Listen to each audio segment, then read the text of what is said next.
Knock, knock. A little old lady. Wow, I didn't know you could yodel. Maybe you should join the choir. Good morning. My name is Jasmine, and my pronouns are she and her.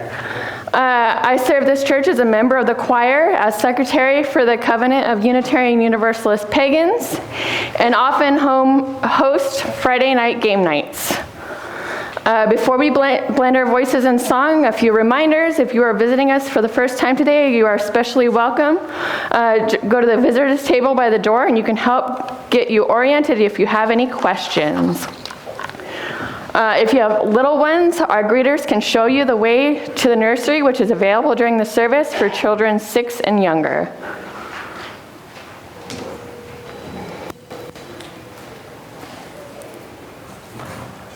And please silence your cell phones. Please rise in spirit or body as you are comfortable for today's opening hymn. It's number 354, We Laugh, We Cry, verses 1 and 4 only, in your thicker gray hymnal.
Chalice check-in today. How's everybody doing? I knew I was going to mess that one up. Shall we check in anyway? Yes. Everybody all right? Yes. Yeah, excellent. Why do UUs have such trouble singing hymns? They're reading ahead to see if they agree with the words. Exactly. We're reading ahead to see if we agree with that next verse. Can't help ourselves. What do you call a sleepwalking nun? Sleepwalking nun. Oh, one you didn't know. A Roman Catholic. How do you use walk on water? She waits until winter. Why did the UU cross the road?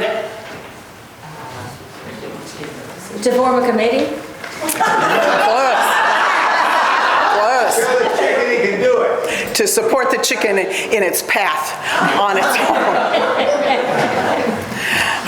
And in the words of J.R.R. Martin, we all need to be mocked once in a while, lest we take ourselves too seriously.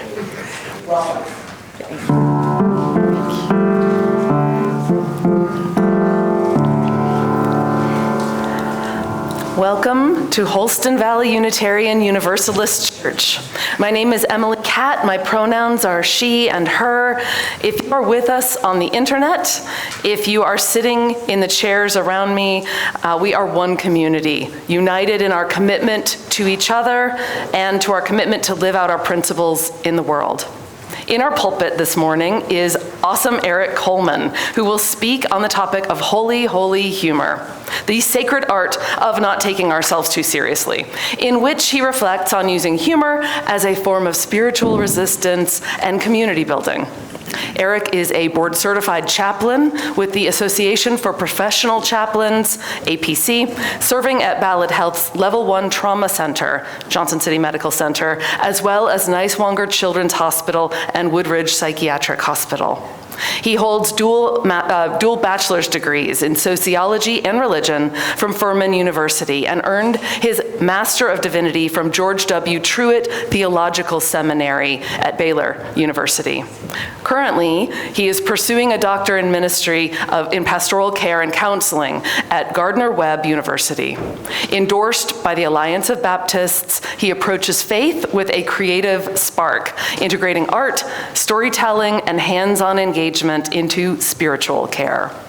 His most beloved and fluffiest ministry partner is Coda, a lovable Great Pyrenees and very stylish Great Pyrenees certified pet therapist who never turns down a belly rub or a chance to bring joy just coming into the room. Coda is also visiting with us today.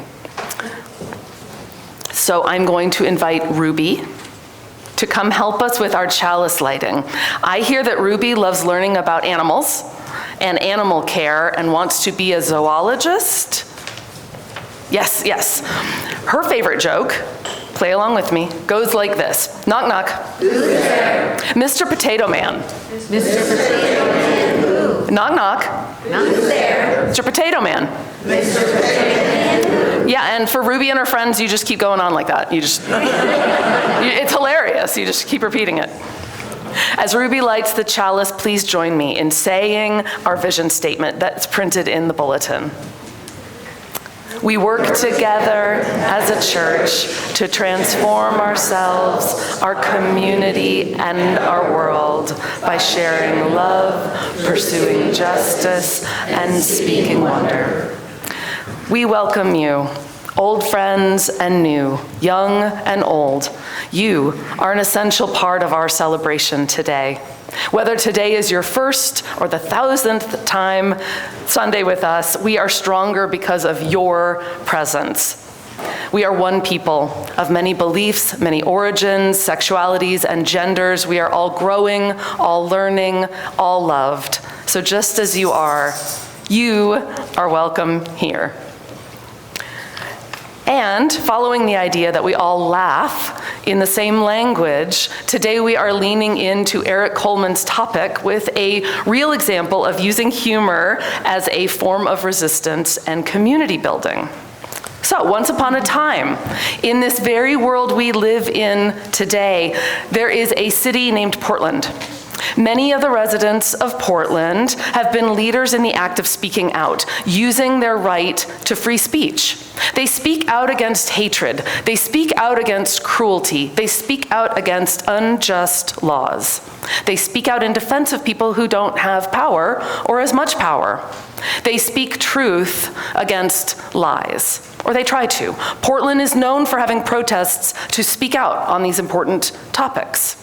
Even though the people of Portland have been speaking out peacefully for people's rights, those in our highest government offices have said forcefully, you are a bunch of terrible people. You're violent and you hurt people, and it's not true. So one guy in Portland saw all this happening and decided to wear an inflatable frog outfit to protests. Oh my God! Frog!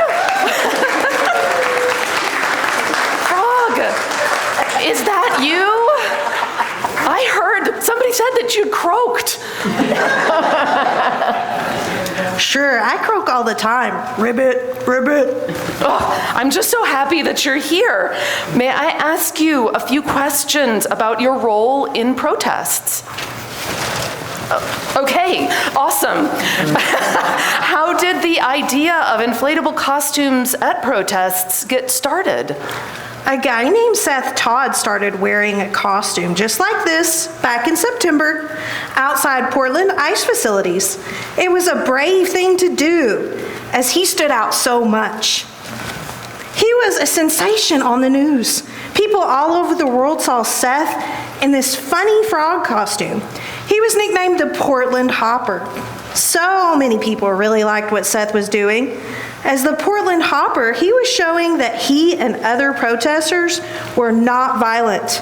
He was also helping to make people feel less afraid at the protests so that they could speak for what they believe in.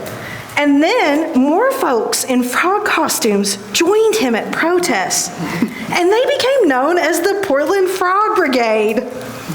So I've heard the term tactical frivolity connected to the use of these funny inflatable animal costumes. Do you agree with that term?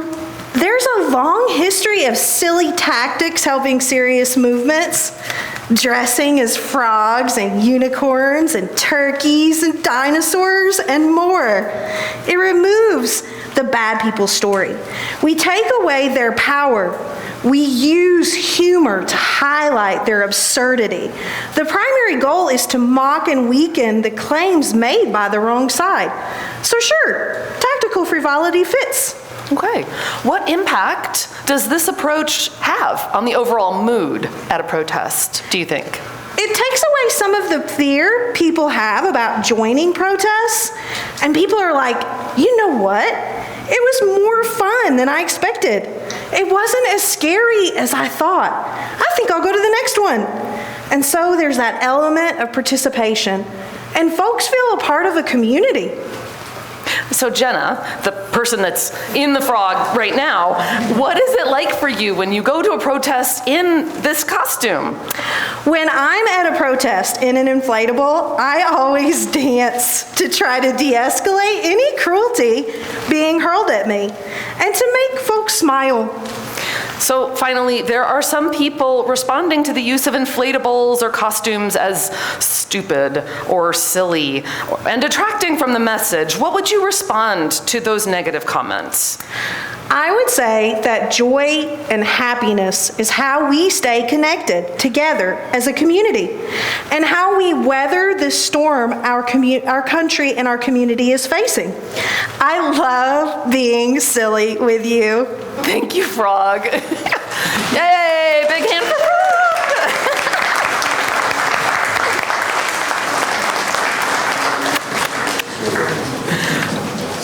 Just as humor can help diffuse tension, so does music offer the same kind of gift. So we are pleased to welcome Eva Polgar to our piano today for our special music. Eva's a piano professor at ETSU, where she's instructed many promising young musicians, including our beloved music program director, former music program director, James Shawcross. This piece Eva has chosen for us is a magical meditative piece that will take us on a journey. If you would like to say something. Thank you. So what I would like to say is thank you for including me in today's worship, as well as the reason why I chose this piece by Franz Liszt, who was a Hungarian composer, and I'm a Hungarian pianist, is because he loved God, and he used music to serve him. And there's a quote in this particular piece from John's Gospel 4:14, those who drink from this water will never thirst again. I hope you enjoy. Oh.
Thank you, Eva. That was The Fountains of the Villa d'Est by Franz Liszt. And that was like beautiful dancing water. I don't know if you could imagine dancing frogs also in the waters, but beautiful dancing holy water. Thank you. Come to this community with all that you are. Your joys, your concerns, they're welcome here. We share our moments of joys and sorrows together using these candle cards. If you are with us in person, or you can email Reverend Tiffany at minister@hvууc.org with the words candle card in the subject line.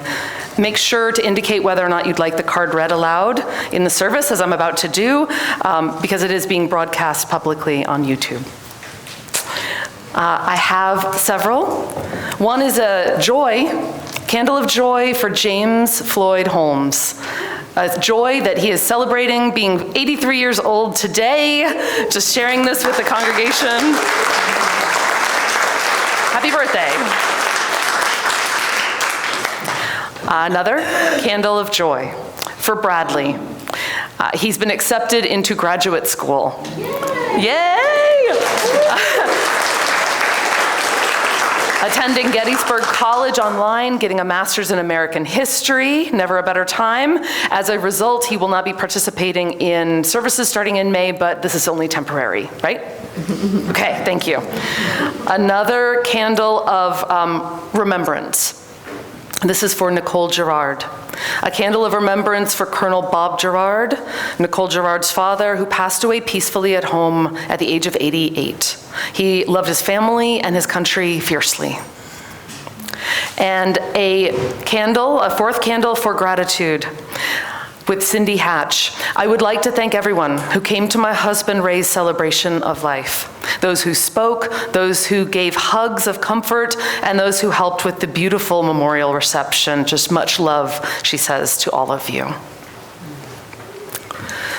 GLSEN's National Day of Silence was this past Friday, April 10th. GLSEN was formed in response to the bullying and harassment of LGBTQ+ students and has grown to a national day of action pushing back against the silencing of LGBTQ+ youth and the erasure of their experiences. So we light a candle to honor those youth who are bullied and feel silenced. If you wish to light your own silent candle, please approach the table and the candle keepers will assist you. The process of lighting a candle will not show any individuals on our YouTube video, so feel free to come to either side of the table. Please light the candles at the back of the table first so that no one has to reach over a flame. And if you wish for us to light a candle for you, if you'll just please raise your hand and I can acknowledge you, and then I'll ensure that a candle is lit for your intention. Our community is so much larger than those of us who are just in the building just this morning, so we will light a candle right now to hold space for those who are not physically present with us, but who are ever in our hearts.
a final candle for all that remains unspoken in our hearts and minds.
Well, good morning.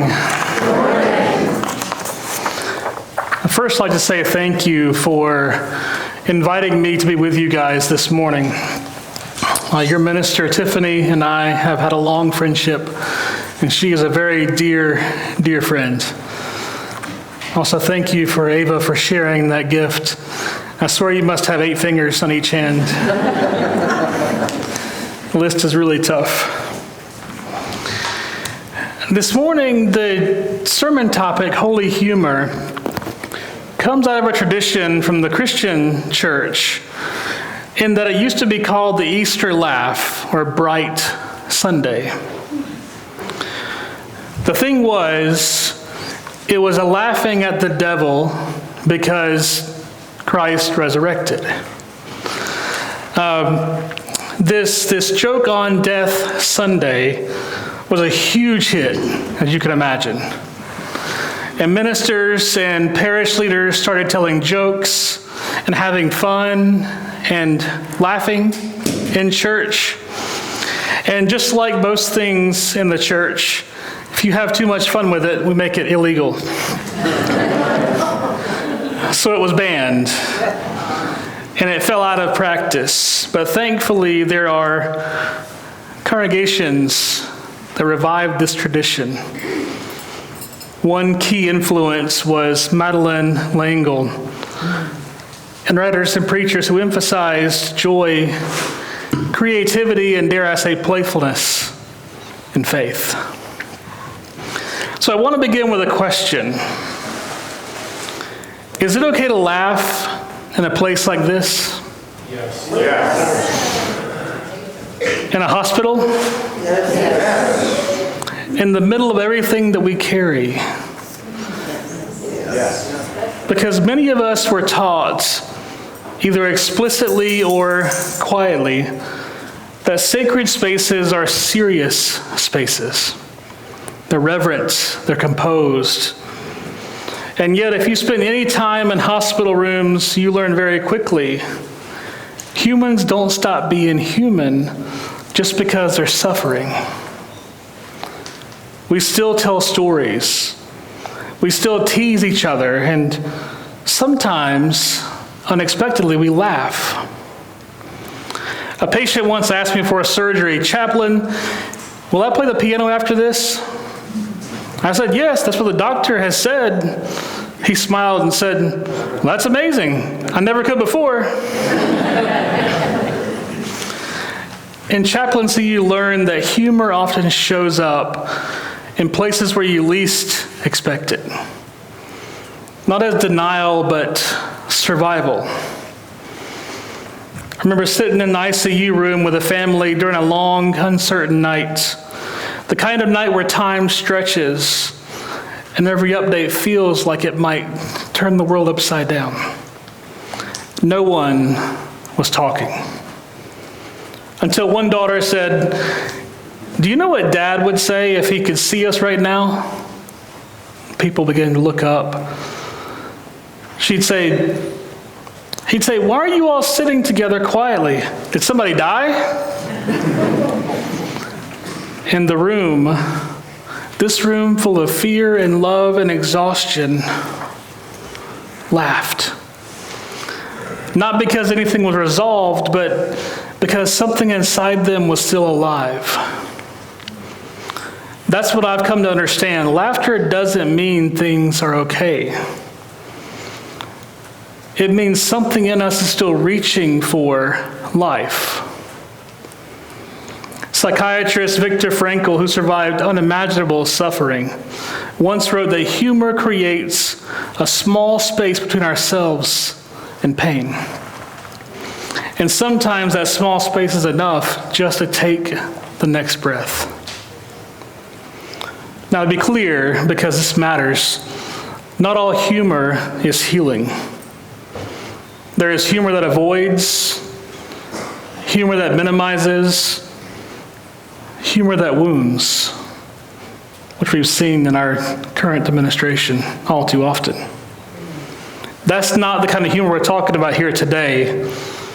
Holy humor, the kind we celebrate today, is different. It doesn't turn away from the pain, but sits beside it and gently says, "We're still here." A patient once told me, "You know what the worst part of being in the hospital is?" I assumed they would say diagnosis, the procedures, the uncertainty. I said, "No, it's the gowns." They're designed so you lose dignity, modesty, and warmth all at once. And they laughed. The nurse laughed, and I laughed. Because in that moment, something was restored. A sense of self, a sense of dignity, a sense that they were more than what was happening to them. Why don't scientists trust atoms? Because they make up everything. Even a simple joke can interrupt a spiral of anxiety. Even a small laugh can shift the room. Humor does something else that is deeply spiritual. It reminds us that we're not in control of everything, which, depending on your personality, is either terrifying or a relief. I once heard someone say they had found the perfect church. I said, "Don't join it." They said, "Why?" I said, "Because the moment you join it, it's not perfect anymore." And the truth is, that's not failure, that's humanity.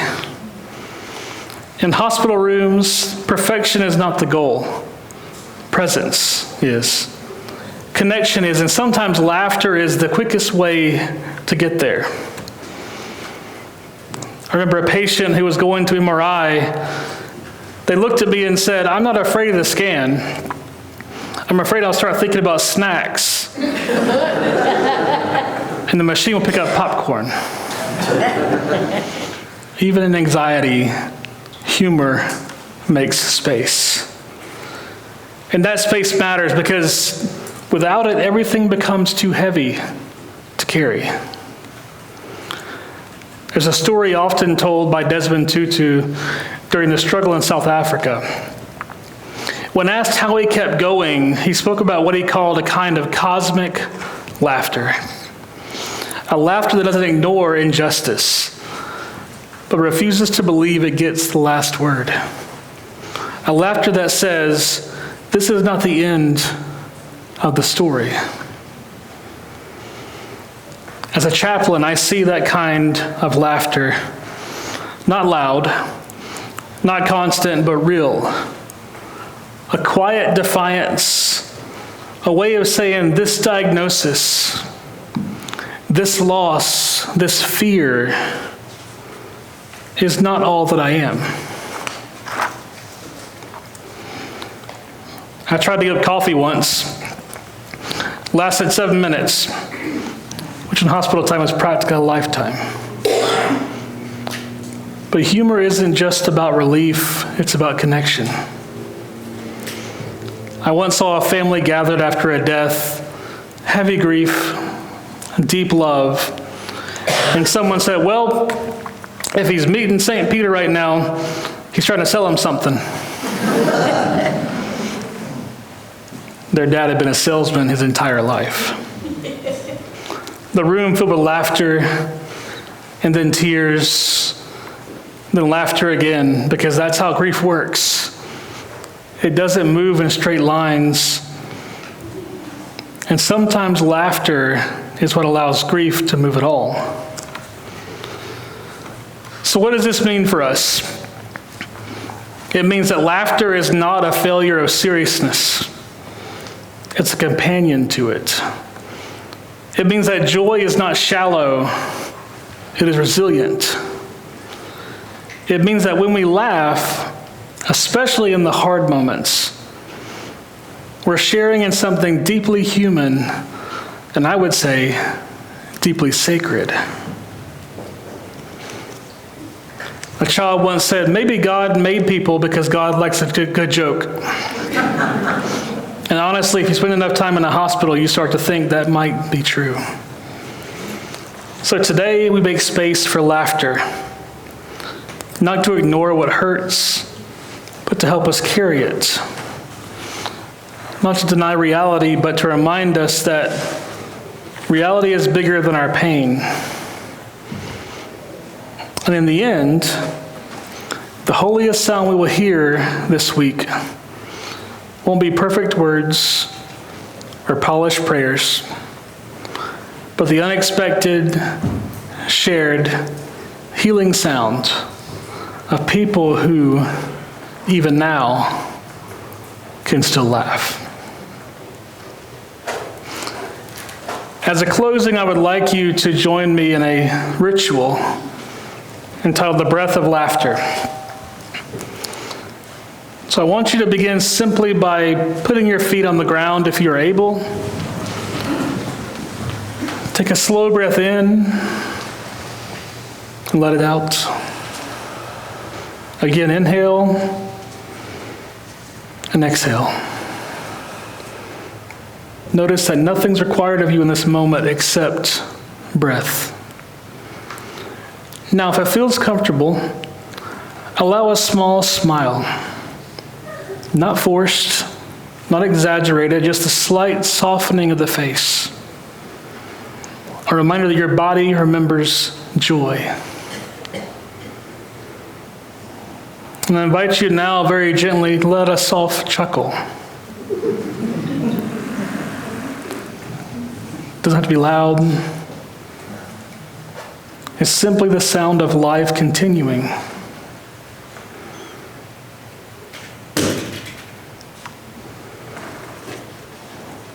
Now feel your breath again. Notice your body, the people around you. You are not alone in this space. May remember that joy does not always mean life is easy, but it means life is still possible. May laughter return to us in unexpected moments. In our cars, in our kitchens, quiet mornings, or even hospital rooms. May it soften what is heavy. May it connect what feels isolated. May it remind us that we are more than what we carry. And if we forget, maybe even a small flicker of laughter can call us back to ourselves. Amen.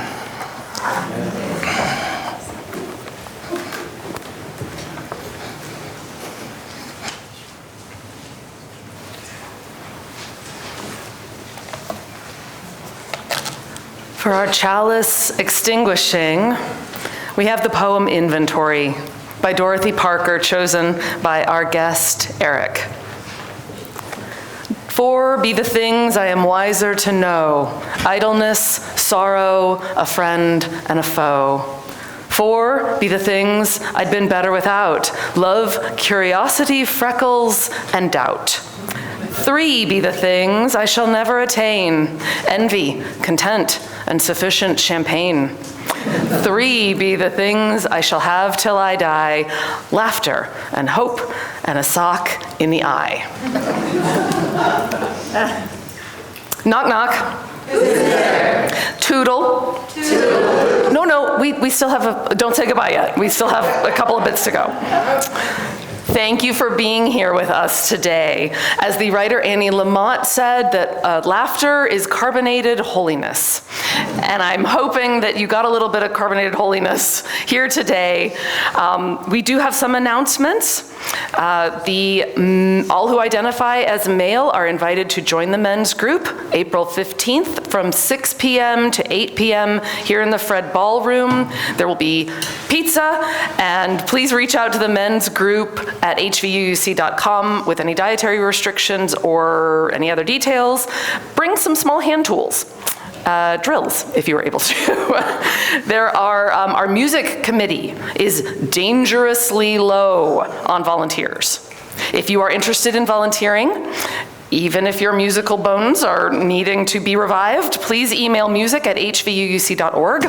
You do not have to be musically talented to join the committee. I'm sorry, I jumped the gun there. You just have to love music. It is second Sunday today, and that means potluck.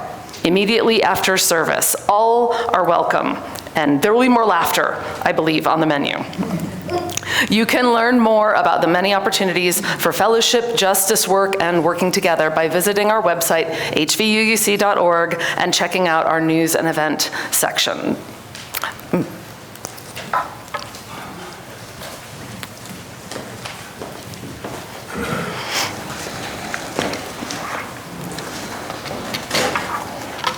Knock, knock.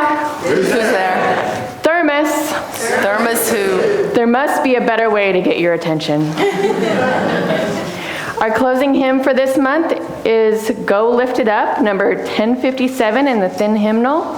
And this is also when we will be passing the offering plate. The contributions that you make to us during the offering supports the way that we build each other up within this community, and also gives us the resources we need to stretch out the wider world to make a positive impact. If you are making a pledge payment, please mark it as such, and thank you so much for your contributions. Please rise with us and body our spirit for our closing hymn, Go Lift It Up, number 1057.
Knock, knock.